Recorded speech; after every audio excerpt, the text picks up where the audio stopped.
Hello friends, welcome to all of you on my YouTube channel Sarkari Bharat. तो साथियों, आज की इस वीडियो में फिर से हम करेंगे एलसीएम एचसीएफ के 7 क्वेश्चंस। ये 7 क्वेश्चंस वो क्वेश्चंस होंगे जो कि आपकी परीक्षा के लिए महत्वपूर्ण होंगे।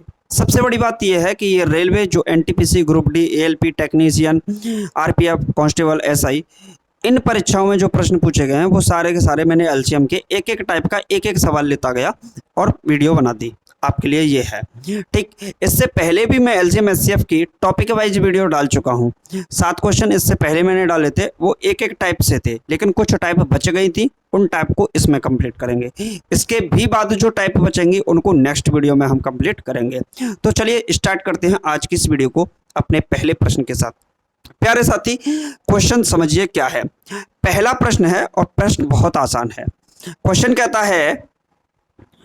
क्वेश्चन कह रहा है कि दो संख्याओं का एलसीएम यानी कि जो लासा है वो कितना है, 2079।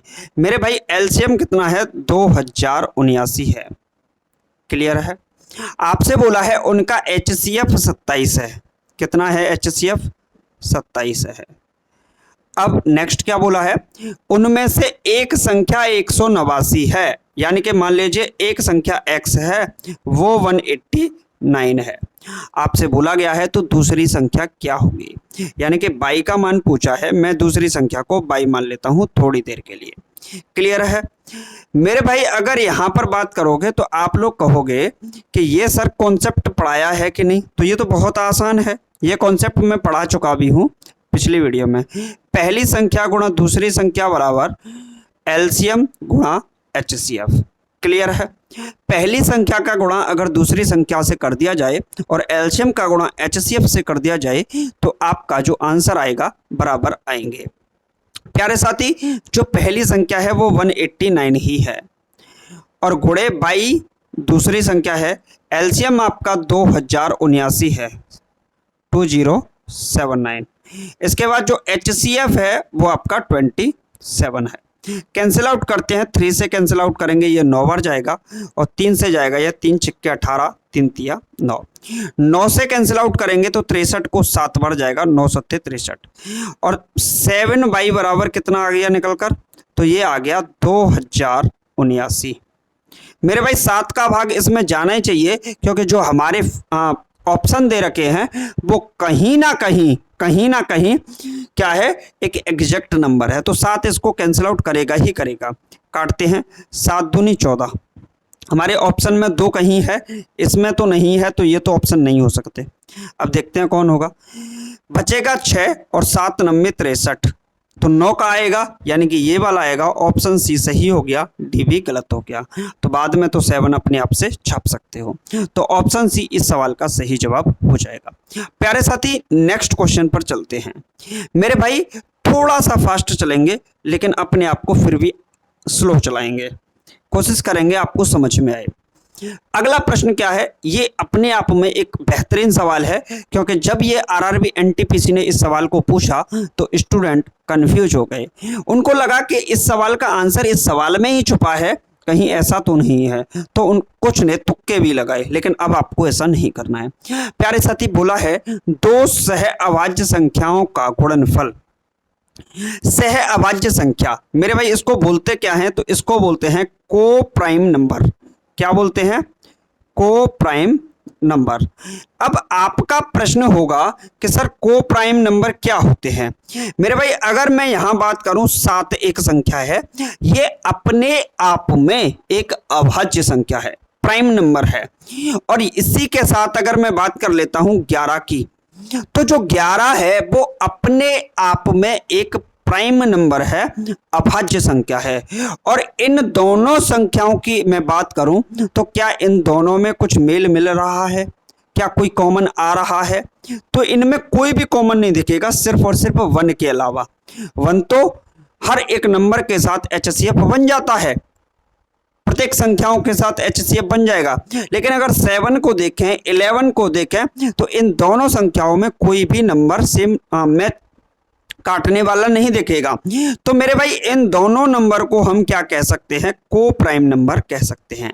तो मेरे भाई यहां पर बोला क्या है, उसने बोला है दो सह अभाज्य संख्याओं का गुणनफल। तो पहली सह अभाज्य संख्या में a मान लेता हूं और वहीं दूसरी सह अभाज्य संख्या में b मान लेता हूं। तो इन दोनों संख्याओं का जो गुणनफल है वो 945 दे रखा है। क्लियर है।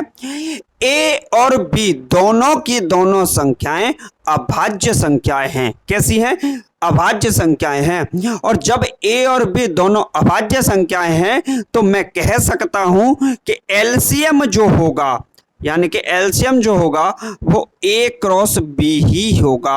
और a क्रॉस b का मान 945 दे रखा है। तो मेरे भाई मेरा ऑप्शन सी क्यों सही नहीं होगा। तो इस प्रश्न का सवाल का उत्तर इस प्रश्न में ही छुपा था। स्टूडेंट यहां कंफ्यूज हो जाते हैं। मेरे भाई ऑप्शन सी आप लोगों ने देख लिया बेहतरीन तरीके से। इस सवाल को आप ऐसे ही निपटाएंगे जब जब ये पेपर में पूछा जाएगा, क्योंकि ये एक अपने आप में आसान सवाल है और ये सबसे बड़ा कंफ्यूजिंग सवाल भी है। इसके बाद अगर हम बात करें, अगला पॉइंट है फ्रैक्शन से रिलेटेड। फ्रैक्शन का एलसीएम कैसे निकालते हैं और फ्रैक्शन का एचसीएफ कैसे निकालते हैं, इस बात को थोड़ा सा समझ लीजिए। मेरे भाई अगर मैं बात करता हूं एलसीएम की और एचसीएफ की, जब बात फ्रैक्शन की हो, जब बात दिल को दिल से मिलाने की हो, तो फिर हर पहलू पर ध्यान देना पड़ता है। मेरे भाई यहां भी कुछ ऐसा ही होगा। अगर मैं बात एलसीएम की बात करूं और अगर मैं बात एचसीएफ की बात करूं, तो जब हम एलसीएम फ्रैक्शन का निकालते हैं तो ऊपर वाली संख्या यानी कि न्यूमरेटर का हमको एलसीएम ही लेना पड़ेगा और जो डिनोमिनेटर होगा उसका हमको एचसीएफ लेना पड़ेगा। तो न्यूमरेटर में जो संख्या दे रखी हैं, 3 दे रखा है, 6 दे रखा है, 9 दे रखा है, 27 दे रखा है, इनका मुझको एलसीएम चाहिए। बाकी जो नीचे डिनोमिनेटर में संख्याएं दे रखी हैं, जैसे 5 है, 25 है, 20 है और 50 है, इन सभी संख्याओं का हमको एचसीएफ निकालना होगा। क्या निकालना होगा, एचसीएफ। अपने आप में एक डिफरेंट कॉन्सेप्ट है। यहां से अगर मैं बात करता हूं प्यारे भाई, तो यहां से 3, 6, 9 और 27 का जो एचसीएफ होगा, सॉरी एलसीएम जो होगा वो 27 ही होगा, क्योंकि 3 6 को काट देगा। और आप लोग यहां से देखोगे, सॉरी यहां 2 का गुणा करेंगे तो ये 54 आएगा, क्योंकि इस 6 के अंदर कहीं ना कहीं, इस 6 के अंदर कहीं ना कहीं एक 2 मल्टीप्लाई में छुपा हुआ है। 3 की बात करें, 9 की बात करें और 27 की बात करें तो 27 हो जाएगा, लेकिन 6 के अंदर एक संख्या है 2, वो अपने आप में छुपी हुई है, तो उसका मल्टीप्लाई 27 में कर देंगे 54। और इसी हिसाब से अगर हम बात करें, 5 25 को काट देगा तो हमारा सबसे बड़ा 5 का मल्टीपल यही होगा। और इसमें भी अगर बात करें, यहां पर बात करते हैं, 25 भी गया क्योंकि 50 हमारे पास है, तो मैं 50 को डायरेक्ट ले सकता था।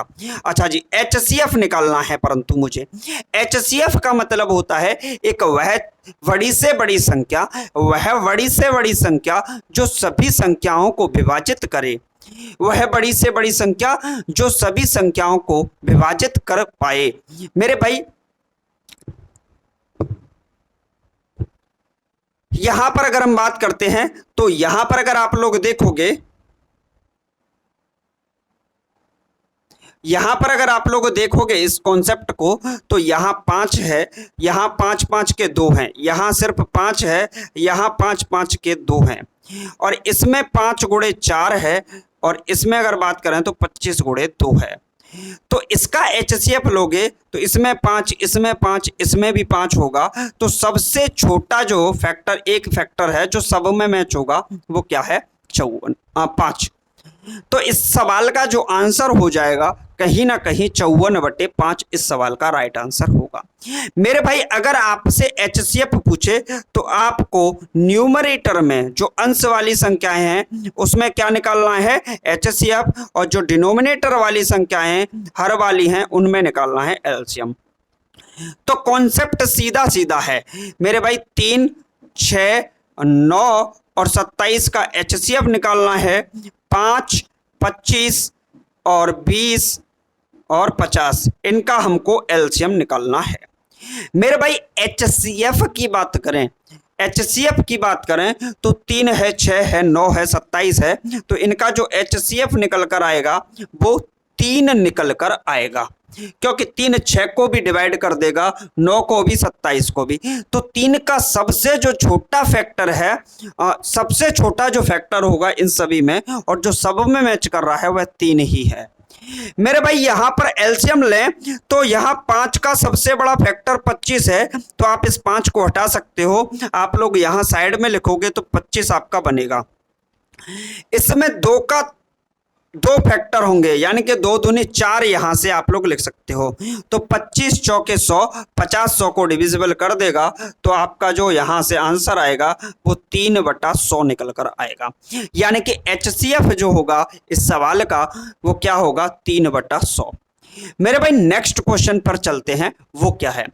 मेरे भाई जब आप लोग इस सवाल को देखते हो कहीं ना कहीं कंफ्यूज हो जाते हो, क्योंकि इस सवाल का कॉन्सेप्ट अगर आपको याद है तो आप इसको कर पाएंगे, नहीं तो नहीं कर पाएंगे। इसका कॉन्सेप्ट समझ लीजिए। मान लीजिए कि कोई संख्या P है और इसकी पावर में A है, -1 है, एंड दूसरी वाली संख्या मान लेते हैं। मान लो कि दूसरी संख्या B है और -1 दे रखा है। मेरे भाई यहां पर बात करें, हमको निकालना है इसका एलसीएम। जब हम बात करेंगे एलसीएम की तो क्या करेंगे, तो P की पावर A और जो B दे रखा है उसका हमको एलसीएम ही निकालना है। A और B का क्या निकालना है, एलसीएम निकालना है -1। और जब हम बात करेंगे HCF की तो P की पावर में ये दोनों संख्याएं A और B जो दे रखी हैं उनका हम HCF निकालेंगे, किसका, A का और B का, और कर देंगे -1। तो ये कॉन्सेप्ट अगर आपको आता है तो आप इस सवाल को कहीं ना कहीं हल कर पाओगे। बहुत आसान है, आना चाहिए। दे रखा है क्या, P की पावर 315 4 की पावर 315 -1 और 4 की पावर 25 -1। आपसे पूछा क्या है वो समझ लीजिए। आपसे पूछा है इस सवाल का HCF, तो कहीं ना कहीं हम कहाँ जाएंगे, HCF की तरफ जाएंगे। तो हमारा कॉन्सेप्ट वही रहेगा जो अभी अभी बताया है। क्या करेंगे, 4 की पावर HCF निकालेंगे, किसका, 315 का और 25 का, क्योंकि A का काम करेगा 315 और B का काम करेगा 25। A का काम करेगा 315 और B का काम करेगा 25। प्यारे भाई अगर यहां से देखें तो जो इसका HCF होगा वो क्या होगा, 4 की पावर 315 और 25 में अगर हम देखें तो कॉमन क्या होगा, मेन सबसे छोटा कॉमन देखें तो मेरे भाई कहीं ना कहीं 5 निकल कर आएगा, क्योंकि जब आप 315 को डिविजिबल करोगे, 315 को डिविजिबल करोगे 5 से तो 5 छक्के 30 बचेगा 1, 5 तिया 15, ये संख्या 63 बनेगी और बाद वाली संख्या 25 दे रखी है। तो केवल और केवल एक फैक्टर 5 है जो दोनों में कॉमन है, वही हमारा HCF होगा और -1 हमको करना है। प्यारे भाई अगर मैं बात करता हूं 4 की पावर 5 यानी कि 4 की पावर 5 क्या होता है, तो आप चाहो तो इसको 2 की पावर 10 भी बोल सकते हो, और 2 की पावर 10 का मतलब हो गया 1024, क्या होगा 1024, या सीधा सीधा भी निकाल सकते हो 4 की पावर 5 का मतलब 1024, और इसमें से करेंगे -1। जब आप इसको घटाओगे तो क्या पाओगे 1023, यानी कि ऑप्शन नंबर सी में जो सवाल का आंसर दे रखा है वह सही होगा। मेरे भाई कॉन्सेप्ट के हिसाब से जब जब चलोगे, जब जब कॉन्सेप्ट को समझकर चलोगे, सवाल गलत नहीं होगा। सवाल तभी गलत होगा जब आप कॉन्सेप्ट को छोड़कर अपने तरीके से, अपने मैनर से करने की कोशिश करोगे, तो ऐसा आपको कतई नहीं करना है। सॉरी। अगला प्रश्न देखिए, फाइंड द HCF ऑफ, यानी कि आपको फिर से महत्तम समापवर्तक बताना है। छोटा सा प्रश्न है, बहुत ही जबरदस्त प्रश्न है। एक संख्या है 323, 456 और 722। ऐसे सवाल जब भी करने के लिए आए तो आप ऑप्शन का सहारा ले सकते हो, लेकिन ऑप्शन से भी बढ़कर एक चीज है। मैंने इसके ऑप्शन नहीं दिए हैं तो इसका कोई ना कोई कारण रहा होगा मेरे भाई। कारण यही था कि अगर ऑप्शन देता तो आप ऑप्शन का यूज करते। मैंने आपके हाथों को पहले ही रोक दिया कि आप ऑप्शन का यूज ना ही करें तो ज्यादा अच्छा है। जब आप HCF की बात करें तो आप इन दोनों संख्याओं के डिफरेंस पर जा सकते हैं। तो डिफरेंस का मतलब हो गया 456 में से 323 को घटाएंगे। 6 में से 3 गया तो कितना बचेगा मेरे भाई? 3 बचेगा। 5 में से 2 गया तो कितना बचेगा? 3 बचेगा। और 4 में से 3 गया तो 1 बचेगा। क्या बचेगा? 1 बचेगा। अब अगर हम बात करें एक और डिफरेंस की बात करें तो यहां से निकालने की कोशिश करते हैं इन दोनों का डिफरेंस, यानी कि 722 में से आपको घटाना है 456। 12 में से 6 गया तो 6 बचा और यहाँ 1 बचेगा। 11 में से 5 गया तो 6 बचेगा। यहाँ 6 बचा। 6 में से 4 गया तो 2 बचेगा। यानी कि यहाँ वाली जो संख्या आ रही है वो कहीं ना कहीं 266 बनकर आई। क्या बनकर आई? 266 बनकर आए। प्यारे साथी, अगर मैं बात करूं तो इन दोनों में सबसे छोटा फैक्टर क्या रहेगा? 133 का डबल होता है 266। कितना होता है? 266। आप चाहो तो इनका डिफरेंस भी ले सकते हो। चलिए एक बार के लिए ले ही लेते हैं। तो 722 में से घटा देते हैं 323, क्योंकि हम आपको डायरेक्ट वे में बता रहे हैं। 12 में से 3 जाएगा तो 9 बचेगा। यहाँ 11 में से 2 गया तो 9 बचेगा और यहाँ 6 में से 3 गया तो 3 बचेगा। तो ये जो बनकर आएगा वो 399 बनेगा। और मेरे भाई यहाँ भी अगर देखें तो ये क्या होगा? 399। यानी कि 133 दूनी 266 और 133 तिया 399। तो सबसे छोटा फैक्टर तो 133 ही रहा। जो सबसे छोटा फैक्टर यहां हमें मिला वही आपका HCF हो गया। आप संख्याओं के फैक्टर पर जाओगे, इन संख्याओं के जब फैक्टर पर जाओगे तो कहीं ना कहीं आपको दिक्कतों का सामना करना पड़ सकता है और वो दिक्कतें आपकी बाधा का काम करेंगी। कैलकुलेशंस जब जब कैलकुलेशन आएगी आपके हाथ कांपने लग जाएंगे मेरे भाई। जब इन कॉन्सेप्ट का यूज करोगे तो आपके हाथ कांपने नहीं, चलने लग जाएंगे। चलिए अगला प्रश्न आपकी स्क्रीन पर है। ये सवाल मैं करा चुका हूं, इसका कॉन्सेप्ट बता चुका हूं। इस सवाल का आंसर आप लोग बताइए। आपसे पूछा है इस फ्रैक्शन का HCF क्या होगा। मेरे भाई जब भी HCF की बात करें तो हम न्यूमरेटर का क्या लेते हैं? HCF लेते हैं। और जो डिनोमिनेटर होता है उसका क्या लेते हैं? LCM लेते हैं। क्लियर है? तो न्यूमरेटर में संख्याएं हैं 12, 14 और 16 और डिनोमिनेटर में संख्याएं हैं 5, 15 और 17।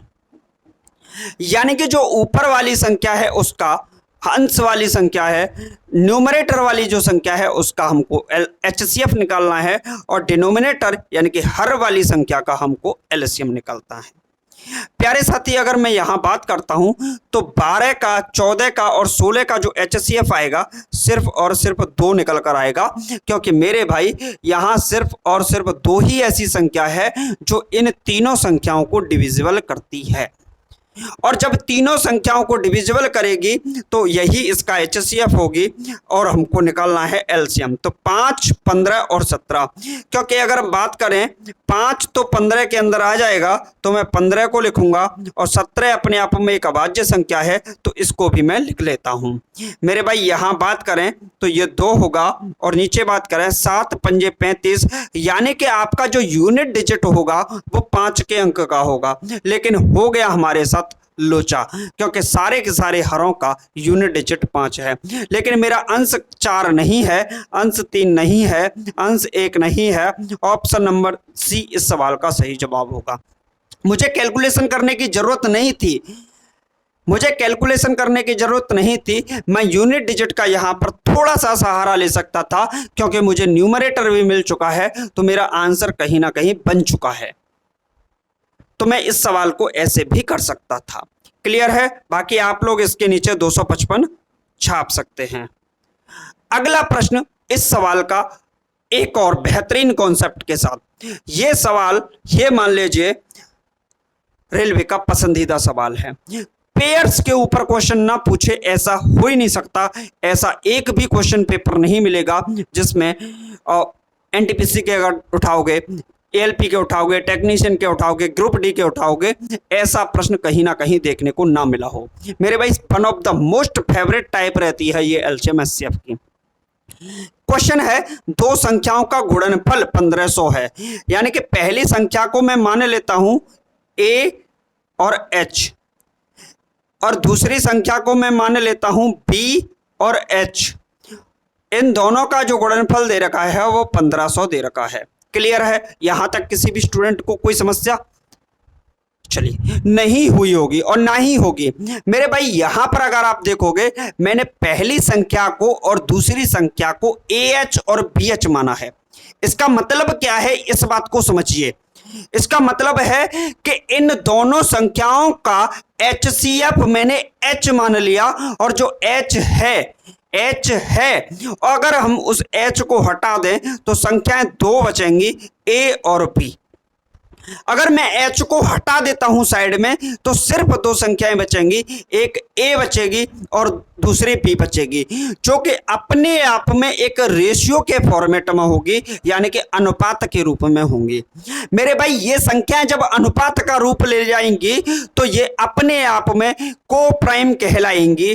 को प्राइम का मतलब अभाज्य संख्याएं होंगी। A और B दोनों की दोनों संख्याएं यहां पर अभाज्य संख्या का काम करेंगी, क्योंकि मैंने H को साथ लिया है, HCF को साथ लिया है।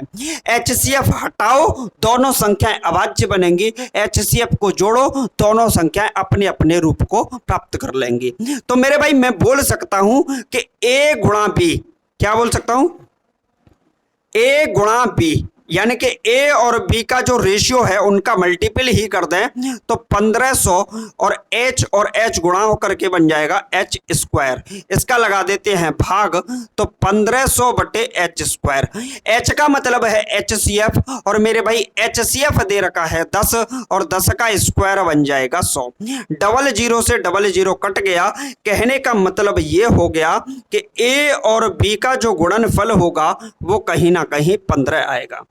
A और B का जब गुणनफल 15 आएगा तो जो संभावित युग्म बनेंगे वो क्या बनेंगे? मेरे भाई जब युग्म बनाने की बात आती है तो इसमें दो कॉन्सेप्ट आपको पता होने चाहिए। कोई भी संख्या जब हम युग्म में काउंट करेंगे, यानी कि पेयर के रूप में काउंट करेंगे, तो दोनों की दोनों संख्याएं अपने आप में अभाज्य संख्याएं यानी कि प्राइम नंबर होनी चाहिए। पहला कॉन्सेप्ट ये है। दूसरा कॉन्सेप्ट ये है कि संख्याएं रिपीट नहीं होनी चाहिए, कोई भी संख्या दोहराई नहीं जाएगी। मेरे भाई यहां से अगर मैं बनाता हूं तो 1 गुणा 15 बना सकता हूं, इसके अलावा 3 गुणे 5 बना सकता हूं, इसके अलावा मेरा कोई फैक्टर बनेगा कि नहीं, इसके अलावा अगर मैं रिपीट भी करूंगा तो 15 गुणे 1 कर सकता हूं और 5 गुणे 3 कर सकता हूं। ये बात मैं पहले ही बोल चुका हूं कि रिपीटेशन अलाउड नहीं है, रिपीटेशन अलाउड नहीं है। क्लियर है? और यहां पर देखेंगे एक संख्या 15 बनेगी और एक संख्या 1 बनेगी। तो अगर मैं बात करूं क्या ये दोनों अभाज्य संख्याएं हैं 1 और 15?